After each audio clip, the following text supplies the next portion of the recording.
Mm. And I said, well, why didn't they take the statements at the scene when we wanted to give our statements at that time, right at, you know? Mm-hmm.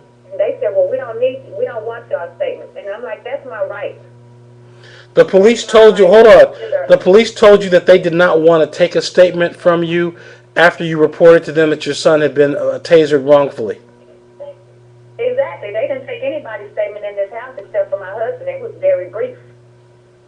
They didn't take a statement from my daughter. They didn't take a statement from any of my 6 children. Mm-hmm. They didn't do anything. Mm. They sent, I mean, by me pressing the issue, they sent an officer like 4 hours later, an investigative officer or something or another, and she sat down at my dining room table, and my kids and I gave statements. Okay, and when did they send the officer out there to take the statements? About 4 hours later. Okay, what day was that? 3 in the morning. What day was that? Oh gosh, let me think. Let me get my it was in October. Wait, let me think. 14th.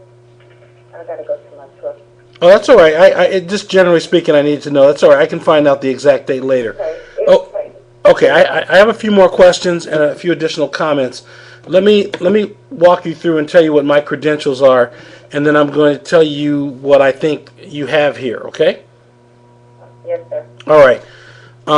I do expert witness work. I'm a retired sheriff detective investigator, and I can tell you that, you know, I've worked all the police assignments, so I know what I'm talking about because I've testified in cases of excessive force. What you've told me so far is indicative of a very serious case of excessive force. The police are entitled to use force if someone is resisting, and in some cases if someone is trying to flee. But if things happen the way you described, there's 2 problems with the police version of this encounter. Number one, they didn't have a crime. If your son only argued with your daughter, there's no underlying crime. So when they were going to arrest him, I don't know what they were going to arrest him for, but they did not have a crime. They did not have a crime at the time they tried to put the handcuffs on him. Now, the second thing is that they could have used the taser or anything else they could have used to stop him from fleeing. They could have, knocked him down. They could have done a lot of things. But if the situation happened the way you described, which is that he was already laying on the ground, submitting to the police, telling them that he was giving up and he wasn't trying to flee, they had no right to taser him at that point. Right. And if they tasered him in the back, that's more evidence supporting your allegations. Yeah, I have pictures. I have very good pictures. Okay. Matter of fact, that I went to internal affairs, like that next day. Mm-hmm. Because the officer that came, she was a very nice lady. I think she's like a 20-year veteran, and she's the one that referred my family to internal affairs here in Mobile. And I did call them, and I set up an appointment. We went to internal affairs, gave them the statement. They took my son's statement, they took pictures of him and everything. And I asked internal affairs, I said, well, are you guys going to be the ones to investigate the case? Mm-hmm. And they said, well, what's going to happen is we'll give it to the police department. And I'm like, wow, do you think they're going to really find one of their own guilty? Mm. And right there, I knew that was a strike. I'm like, please, I'm not that stupid. Well, listen, I'm going to recommend that you take this. Hold on.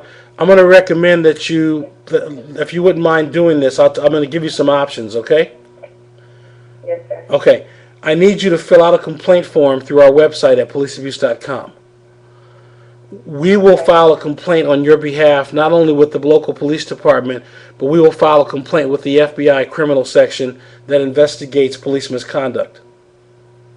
Okay. Would that be in Alabama or? They have an office in Alabama, and I'm going to call them because I think there's something wrong here. Okay? I was going to tell you that, and the reason I researched you is because I got the letter today that said they found no misconduct on behalf of the officers. And that's what led me to research the website today because I don't know a lot about this stuff. Mm-hmm. So we got his letter today from the Mobile Police Department saying they found what they did justifiable. Yeah. That's like totally, I'm really I feel victimized now. I mean, I don't know what to tell you. I understand how you feel. Okay.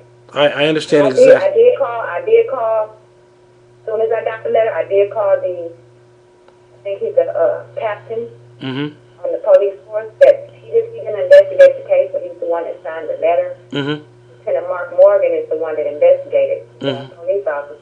Mm-hmm. As soon as I got the letter this evening, I called and I let them know that I was not happy with the outcome and that I wanted to file an appeal. Mm-hmm. And so, do you know if they ever took photographs of your sons back? the internal affairs took photos of my son, but the police department did not. Because they asked me today, did I have any pictures? And I'm like, did you not look at the pictures? That's a part of your investigation. So the letter itself says that they looked at the police statement, and that was all they looked at. Oh, this is not good. Police, so. Okay, I get it.